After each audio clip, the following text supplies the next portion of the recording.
तो हेलो दोस्तों, सबसे पहले तो आपका हमारे चैनल घाटो स्टडी पॉइंट में बहुत बहुत स्वागत है। तो सॉलिड स्टेट का एक दूसरा वीडियो आपके लिए लेकर आए हैं। तो इससे पहले हमने सॉलिड स्टेट पे इंट्रोडक्शन एंड जो सॉलिड स्टेट के टाइप्स है वहाँ तक एक वीडियो अपलोड कर दिया है। वो अगर आपने नहीं देखा तो डिस्क्रिप्शन में लिंक है, वो जाके देख लेना। तो शुरू करते हैं आज की वीडियो को बिना वक्त गवाए।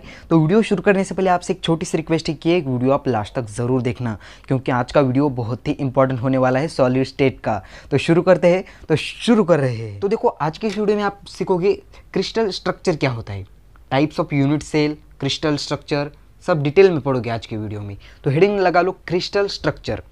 तो हेडिंग क्या लगाएंगे? Crystal structure. तो क्रिस्टल स्ट्रक्चर में बहुत बड़ा दो रोल, इंपॉर्टेंट रोल प्ले करने वाले हैं। लैटिस एंड बेसिस क्या होते हैं, तो देखेंगे लैटिस एंड बेसिस क्या होते हैं। Lattice and bases. अब देख लैटिस देखे, लैटिस में क्या होता है। लैटिस की डेफिनेशन देखो, रेगुलर, यहाँ मैं लिख रहा हूँ डेफिनेशन, साथ साथ आप भी लिखो। Regular arrangement, regular arrangement of constituent particle. Constituent particle का मतलब समझ रहे हो, वो सॉलिड जिस चीज़ से बना है, वो सॉलिड जिस चीज़ से बना है, उस जिस पार्टिकल से बना है, उस पार्टिकल को बोलते हैं कंस्टिट्यूएंट पार्टिकल।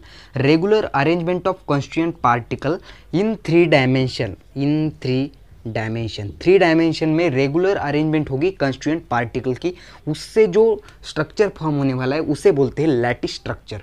दिखा दे हम, तो एक देखो, ऐसे आपको सिर्फ उसका सेंटर की बात होगी यहाँ। तो ये कैसा एक पार्टिकल है मान लिया, मगर इसका जो सेंटर है वो हम सेंटर ही लेंगे यहाँ। तो यह एक सेंटर ले लिया, यहाँ एक सेंटर ले लिया, ऐसे सेंटर, ऐसी इसकी एकदम रेगुलरली अरेंजमेंट हो गया। ऐसे रेगुलर अरेंजमेंट होगी उस कंस्टिट्यूएंट पार्टिकल की, एकदम डिसिप्लिन में एकदम डिसिप्लिन में ऐसे रेगुलर होगी, उसमें कोई छेड़खानी नहीं करनी, एकदम डिसिप्लिन में। अब दूसरी लाइन में कैसे, इसके जस्ट नीचे लगाऊंगा, जस्ट नीचे नहीं लगाऊंगा, ऐसे बीच में, दोनों के बीच में, ऐसे दोनों के बीच में। आप बोलोगे आप इस दोनों के बीच में क्यों लगा रहे हो, तो बात तो ठीक है, मगर आप ये ऐसा स्ट्रक्चर पैकिंग इफिशियंसी को बढ़ाता है। ये आगे आने ही वाला है पैकिंग इफिशियंसी। तो पैकिंग इफिशियंसी बढ़ाता है। आप देखो ना, एक बॉक्स में आपको लड्डू फिक्स करने हैं, तो अगर आप उनके जस्ट ऐसे नीचे लगाओगे तो क्या होगा, कम से कम लड्डू मिलेंगे, उस बॉक्स में बैठेंगे। मगर ऐसे बीच में लगाओगे, इन दोनों के बीच में, इन दोनों के बीच में, तो पैकिंग इफिशियंसी बढ़ेगी और लड्डू ज़्यादा बैठने के चांसेस ज़्यादा होते हैं। तो देखो, इसका मैं जस्ट ऐसे बीच में लगा रहा हूँ, ऐसे जस्ट बीच में।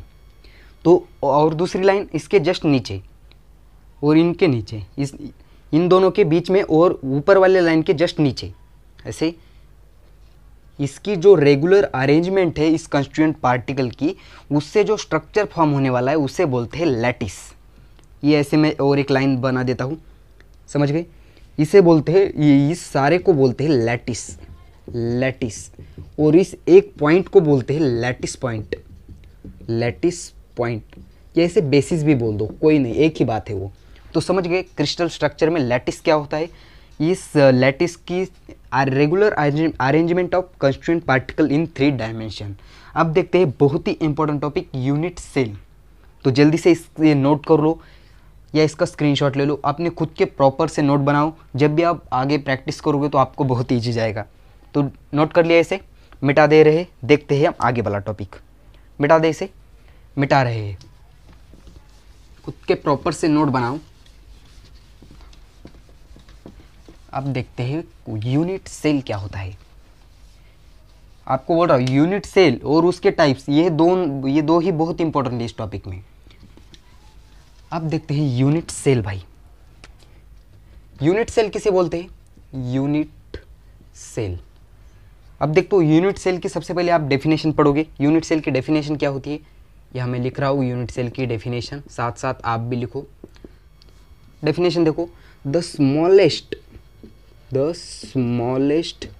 3D यूनिट, ऐसा एक smallest 3D unit which can form lattice, जो कि लैटिस फॉर्म करता है। कैसे फॉर्म करता है उसकी, अगर आप उसको रिपीट करोगे, लैटिस आफ्टर रिपीटिंग, तो अगर उसको आप उस 3D यूनिट को ऐसे बार बार रिपीट करोगे, उससे लैटिस फॉर्म होने वाला है। किससे? वो 3D यूनिट से। अब देखते हैं वो क्या होता है, वो एक्चुअल चीज़ क्या होती है। आपने कभी ऐसी दीवार देखी है, अपने घर की दीवार, उस दीवार में जो ईंट होती है, ईंट का जो आप पत्थर से देंगे वो ईंट होती है, वो उस ईंट को आप जब भी रिपीट करोगे, उस ईंट को रिपीट करोगे तो ऐसे एक दीवार खड़ी हो जाती है। तो उस एक ईंट को बोलते हैं यूनिट सेल। बस यही है आसान भाषा में, और डीप में जाने की ज़रूरत नहीं है। अब देखो मैं ऐसा 3D एक स्ट्रक्चर बनाता हूँ यूनिट, ऐसे एक यूनिट सेल देखते हैं आप क्या होती है। ये ऐसा एक लैटिस बना रहा हूँ मैं, ये लैटिस स्ट्रक्चर है। इस लैटिस स्ट्रक्चर में उसको एक यूनिट 3D यूनिट, उसको अगर बार बार रिपीट करोगे उससे लैटिस फॉर्म होता है। तो उस एक स्मॉलेस्ट यूनिट 3D यूनिट को बोलते हैं यूनिट सेल। समझा देंगे हम। देखो अब मैं यहाँ एक ऐसा एक यूनिट बना रहा हूँ, ये ऐसा एक बॉक्स बना दिया। आपको पूरे चैप्टर में क्यूबिक के बारे में ही पढ़ना है। क्यूब देखे हो कभी? नहीं भी देखे हो तो आप दिखा देंगे हम सब कुछ। अब देखो इसको मैंने ऐसे जोड़ दिया, इसको जोड़ दिया, तो ये एक यूनिट सेल हो गई। बस ये एक यूनिट सेल है, इससे अगर रिपीट करोगे तो लैटिस फॉर्म होने वाला है। इसको मैं ऐसे बार आगे उसको कंटिन्यू करता हूँ। तो देखो आगे कंटिन्यू करके उसको क्या आने वाला है, ये सारे के पॉइंट जोड़ दो इसको। अब देखो ये बॉक्स बन रहा है, दिख रहा है। इस बॉक्स को ऐसे बार बार रिपीट करोगे तो एक लैटिस फॉर्म होने वाला है। इस छोटे से स्मॉलेस्ट 3D यूनिट को बोलते हैं यूनिट सेल। तो इसे बोलते हैं यूनिट सेल। बस काम खत्म। ये ऐसा क्यूब है। इस क्यूब क्या होता है आपको पता है, उसकी लेंथ, ब्रेथ, हाइट तीनों सेम हो, इक्वल हो। तो ऐसा एक क्यूब है, इस क्यूब के बारे में ही पढ़ना है। अब कितने प्रकार के यूनिट सेल होते हैं देखेंगे, टाइप्स ऑफ यूनिट सेल। तो जल्दी से इसे नोट कर लो या इसका स्क्रीनशॉट ले लो। देखिए नेक्स्ट मिटा दे इसे। अब देखते हैं टाइप्स ऑफ यूनिट सेल।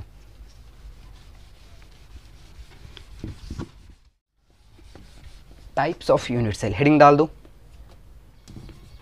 अब देखते हैं टाइप्स ऑफ यूनिट सेल। कितने तरह के आपके पास यूनिट सेल है, टाइप्स ऑफ यूनिट सेल। तो बेसिकली आपके पास 4 तरह के यूनिट सेल है। There are 4 types of unit cell. कौन कौन से देखो ज़रा। तो पहला है सिंपल। आपको मैंने पहले ही बता दिया, आपको क्यूबिक के बारे में पढ़ना है। बहुत सारे है किताब में, मगर आपको एग्ज़ाम में सवाल पूछने के ज़्यादा से ज़्यादा चांसेस है आप किससे, क्यूबिक से। तो simple cubic unit cell, cubic unit cell. इसे दूसरा भी किताब में नाम है क्या है, प्रिमिटिव यूनिट सेल। वो सेम ही है, सिंपल या प्रिमिटिव बोल दो उसे। दूसरा कौन सा है, face centre unit cell, face centred cubic unit cell. तीसरा है body centre cubic unit cell, body centred cubic unit cell. और चौथा है फेस सेंटर। फेस सेंटर बोल दो या इंड सेंटर बोल दो उसे, कोई बात नहीं। Face centred cubic unit cell. Cube के बारे में पढ़ रहे इसे क्यूबिक यूनिट सेल बोल दिया मैंने, और कुछ नहीं, क्यूबिक यूनिट सेल। तो 4 तरह के आपके पास है, simple cubic unit cell, face centre cubic unit cell, body centre cubic unit cell और फेस सेंटर यूनिट सेल। तो ऐसे 4 तरह के आप देखते हैं। इसमें जो कॉन्स्टिट्यूएंट पार्टिकल होते हैं, एक पार्टिकल्स होता है, एक एटम्स होता है।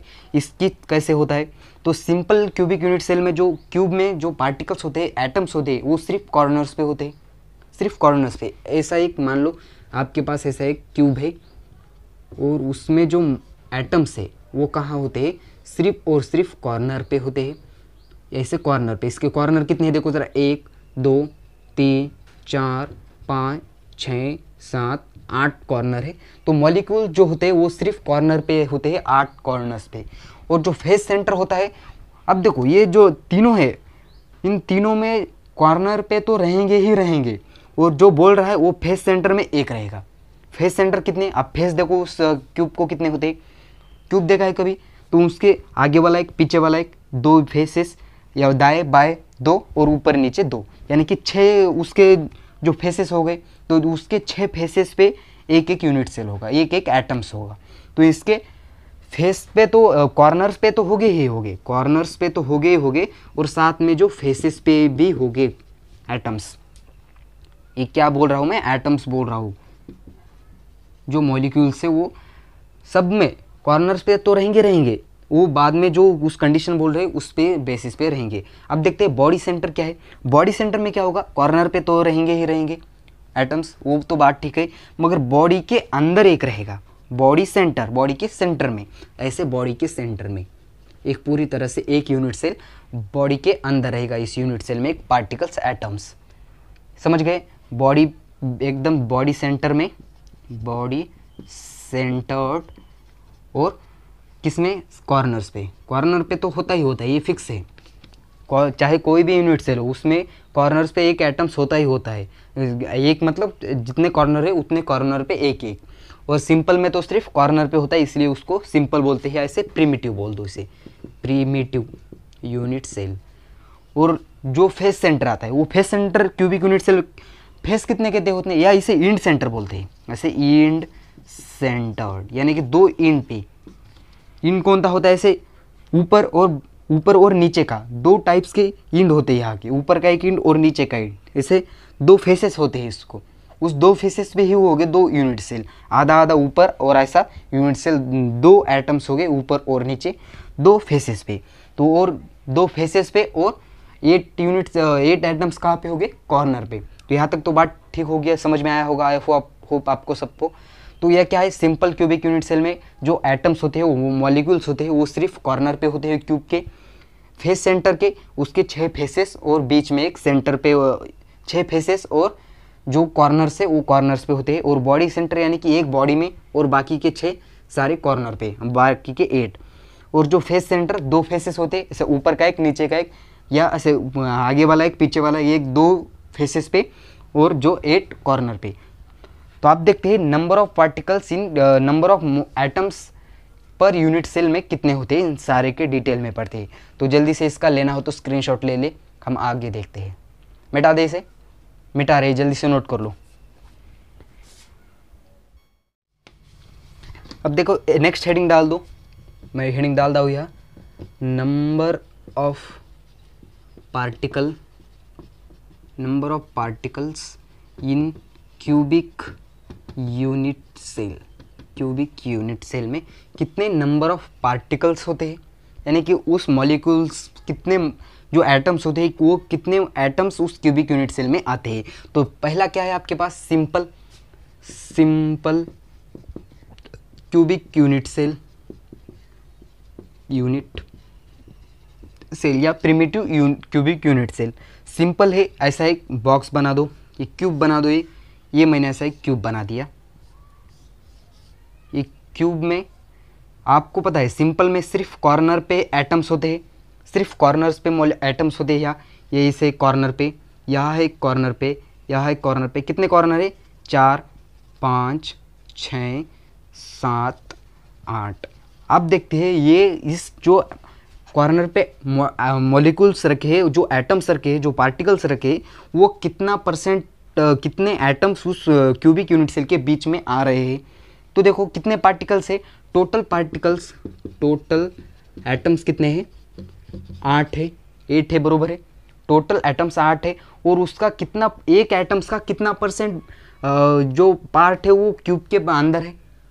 अब देखो ये आधा है, इस एक कॉर्नर पे ऐसे रखा है मैंने, ये कॉर्नर पे ये ऐसा पार्टिकल रखा है, वो देखो उस आधा पार्ट ही अंदर है, ऐसा आधा पार्ट में बना दिया मैंने, यहाँ 1/8 पार्ट अंदर है। सिंपल भाषा में आपको समझाऊँ तो देखो 1/8 कैसा है, तो इसको दिख रहा है, या आधा पार्ट अंदर है, और आपको ऐसे इसको 4 हिस्से में बांट देना है, और इतना सा पार्ट जो मैं ऐसा ब्लैक कर रहा हूँ, ये वाला सिर्फ इस बॉक्स के उस ये क्यूब के अंदर आ रहा है, उस सिर्फ जो मैंने ब्लैक किया है वही पार्ट इस क्यूब के अंदर आ रहा है, बाकी का तो पार्ट बाहर है, यानी कि आधे का 1/4 है, आधे का 1/4 है, तो पूरे का कितना आ जाएगा, 1/8।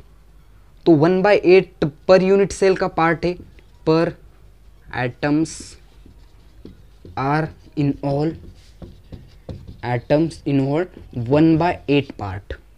अब टोटल एटम्स कितने हैं इसमें, total atoms are involve in cubic unit cell, देखो total atoms involve in cubic unit cell, unit cell.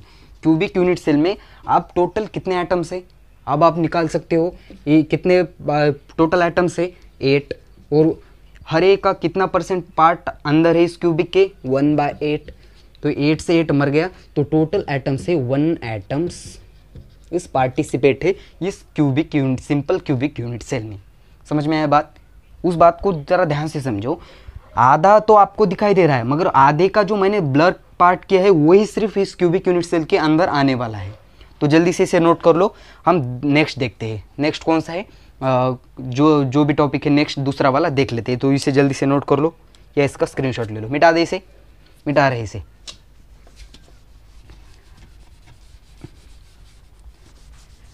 ये पार्ट बहुत ही, ये पूरा टॉपिक ही इमेजिनरी है, थ्योरेटिकल के साथ साथ इमेजिनरी है बहुत। अब देखते हैं नेक्स्ट कौन सा है आपके पास। फेस सेंटर या ले लो या बॉडी सेंटर ले लो, कोई भी ले लो। दूसरा ले लेते हैं हम बॉडी सेंटर ले लेते हैं। Body centred cubic unit cell. तो आपको पता है कि जो भी बॉडी सेंटर हो, फेस सेंटर हो, एंड सेंटर हो, उसके जो वो बोल रहा है उसके हिसाब से एक, और चारों 8 कॉर्नर पे एक एक एटम्स होगा ही होगा। तो देख ले, एक ऐसा क्यूब बना देता हूँ मैंने ऐसा एक क्यूब बना दिया। एक ये क्यूब है, उस क्यूब को मैं ऐसे ठीक से जोड़ दिया मैंने, और इस सारे के सारे कॉर्नर्स पे तो एक होंगे ही। इस कॉर्नर पे, इस कॉर्नर पे, जितने भी कॉर्नर है उस पे कॉर्नर पे एक एक लगा देना है। इस पूरे कॉर्नर पे एक एक पार्ट एटम्स लगा देना है। और क्या, बॉडी सेंटर यानी कि बॉडी के सेंटर में एक, ऐसे बॉडी के सेंटर में एक लगा दिया। अब आप निकाल सकते हो ये टोटल एटम्स कितने हो गए, ये 8 और 1 9, यानी कि ये जो बीच का है वो पूरी की तरह पूरे का सेंटर का जो पॉइंट है, जो बॉडी सेंटर पॉइंट है, सेंटर्ड पॉइंट है, वो पूरी तरह से एक का एक इनहोल है अंदर। और जो ये कॉर्नर के हैं, अब कॉर्नर की बात आती है, कॉर्नर्स एटम्स की, तो कॉर्नर एटम्स के कितने हो गए, 8 है पूरे एटम्स, और हर एक का 1/8 पार्टिकल्स अंदर है इस क्यूब के। मैंने आपको पहले ही समझा दिया है। तो यहाँ 1/8, 8 से 1 मर गया तो 1 = 1। तो टोटल पार्टिकल्स कितने हो गए, 1 और 1 2। तो समझ गए, 2 एटम्स हो गए इस body centre cubic unit cell में जो इनहोल है। समझ गए? अब देखते हैं फेस सेंटर। मिटा दे इसे, जल्दी से इसे नोट कर लो। मिटा दे, मिटा रहे हैं, पॉज करके नोट कर लो। Body centre, face centre, end centre, बहुत सारे सेंटर है। आप क्या देखेंगे, ये तो बॉडी सेंटर हो गया। अब देखते हैं फेस सेंटर, हेडिंग डाल दो, फेस सेंटर्ड यूनिट सेल। तो फेस कितने होते हैं आपको पता है। ऐसा क्यूब बना दिया मैंने, एक ऐसा क्यूब बना दिया है, टेढ़ा हो गया ये। तो ये क्यूब बना दिया मैंने, ऐसे जोड़ दिया इस सारे मॉलिक्यूल्स को इसके। और आपको कोई भी यूनिट सेल हो, मैंने पहले ही बता दिया, उसके कॉर्नर्स पे एटम्स होंगे ही होंगे। यहाँ कॉर्नर्स पे, यहाँ एक कॉर्नर्स पे 8 कॉर्नर से पूरे, गौर कर लो आप भी। तो 8 तो इसके कॉर्नर हो गए, मगर क्या है, इसको फेस सेंटर। तो फेस सेंटर के कितने फेसेस है, इसको फेस सेंटर को कितने फेसेस है देखो ज़रा। यहाँ आपके सामने एक, सामने वाला एक, ये वाला एक, और ऐसे बोर्ड के पीछे वाला एक फेस है, ये एक फेस, ऊपर वाला एक फेस, नीचे वाला एक फेस, यहाँ इस दाएं एक बाएं। कितने फेसेस हो गए, 6 फेसेस हो गए। देखो ज़रा, 1 2 3 4 5 6, ऊपर नीचे बाएं दाएं आगे पीछे। समझ गए, 6। अब देखते हैं इसके कॉर्नर्स के हिसाब से। तो कॉर्नर्स पे कितने एटम्स है आप समझ गए हो गया, आप बताने की ज़रूरत नहीं। 8 है पूरे कॉर्नर्स पे, 8 है। और इसके कितने सेंटर है और उसके फेसेस कितने हैं, 6। तो फेसेस पे देखो, फेसेस एटम्स, फेसेस पे कितने एटम्स है। अब देखो, ऐसे एक सरफेस है ऊपर का, मान लो मैं ऊपर का सरफेस ले रहा हूँ, और उसको एक ऐसा बॉल रख दिया, तो उस बॉल का आधा पार्ट ही उस क्यूबिक यूनिट सेल के अंदर आने वाला है, आधा पार्ट, और आधा तो बाहर रहेगा। यानी कि ऊपर का आधा, यहाँ का आधा, सारे के सारे आधा आधा पार्ट अंदर आने वाला है। समझ गए। जैसे कॉर्नर पे 1/8 आ रहा था, वैसे ही 1/2 पार्ट इस क्यूबिक यूनिट सेल के अंदर आ जाएगा। समझ गए कुछ? देखो ना, ऐसे सरफेस है, उस सरफेस पे ऐसे जो खाना खाने की जो थाली होती है उस ऐसे, तो उसका 1/2 पार्ट इस क्यूबिक यूनिट सेल के अंदर आने वाला है। तो कितने हैं टोटल्स? 1 2 3 4 5 6 है, और 6 है, और कितना उसका पार्ट अंदर आने वाला है? 1/2। और कॉर्नर पे कितने पार्ट से मॉलिक्यूल एटम्स है? 8, और उसका कितना पार्ट्स अंदर आने वाला है? 1/8। तो ये हमें 1/8, तो कितने हो गए? 8 से 8 मर गया, 2 3 ज़ा 6, यानी कि यहाँ का 1 और यहाँ के 3, यानी कि टोटल्स एटम्स हो गए 4 एटम्स हो गए in whole in face centre unit cell. समझ गए? अब देखते हैं जो इंड सेंटर है उसका इंड सेंटर में देख लेते हैं। इंड सेंटर हेडिंग डाल दो, या मैं मिटा रहा हूँ।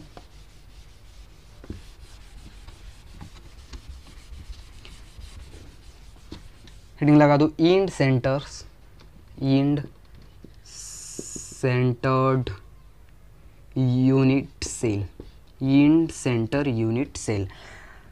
एक क्यूब बना दो, वही ऐसा एक क्यूब बना दिया, इसको जोड़ दिया, सारे के सारे कॉर्नर्स पे एक एक एटम्स हो गए, इस कॉर्नर पे एक एक एटम्स हो गए, ऐसे 8 कॉर्नर से। और क्या बोला है? 2 ही। अब क्या है, इंड सेंटर कोई भी ऐसे ऊपर का ले लो या नीचे का ले लो। मैंने ऊपर और नीचे का ये एक ले लिया एटम्स, और ये एक एटम्स ले लिया। तो मैं यहाँ कॉर्नर्स पे कितने एटम है? कॉर्नर्स पे एटम्स है 8, और उसका 1/8 पार्ट इस क्यूब के अंदर है, यानी कि टोटल एटम हो गया 1। टोटल एटम्स 8 हो गए। अब क्या करना है, इन दोनों में से कितने, अब देखते हैं इंड पे, इंड एटम्स पे सिर्फ 2 मॉलिक्यूल्स हैं, देखो 2, और उसका कितना पार्ट्स अंदर है? आधा है, यानी कि 1/2 है, तो 2 से 2 मर गया, यानी कि 1। तो टोटल एटम्स हो गए 2 एटम्स इंड सेंटर में। तो समझ गए? तो इसके आगे वाला टॉपिक हम नेक्स्ट वीडियो में आपके लिए लेकर आए हैं। तो आज का ये छोटा सा वीडियो यहाँ करते हैं ख़त्म। अगर ये वीडियो आपको पसंद आया हो तो इस वीडियो को लाइक कर दीजिए, साथ साथ इस शेयर भी कर दीजिए। तो अगर आप इस चैनल पे नए हो तो इस चैनल को सब्सक्राइब कर दीजिए, ताकि फिजिक्स और केमिस्ट्री के ऐसे इंटरेस्टिंग वीडियो हम इस चैनल पर अपलोड करते रहते हैं। तो आपके लिए हम बहुत ही मेहनत से वीडियो बनाते हैं, तो इस वीडियो को लाइक करके बिना करके मत जाइए। तो आज का वीडियो यहाँ करते हैं ख़त्म, तब तक के लिए फेरी ऑल द बेस्ट।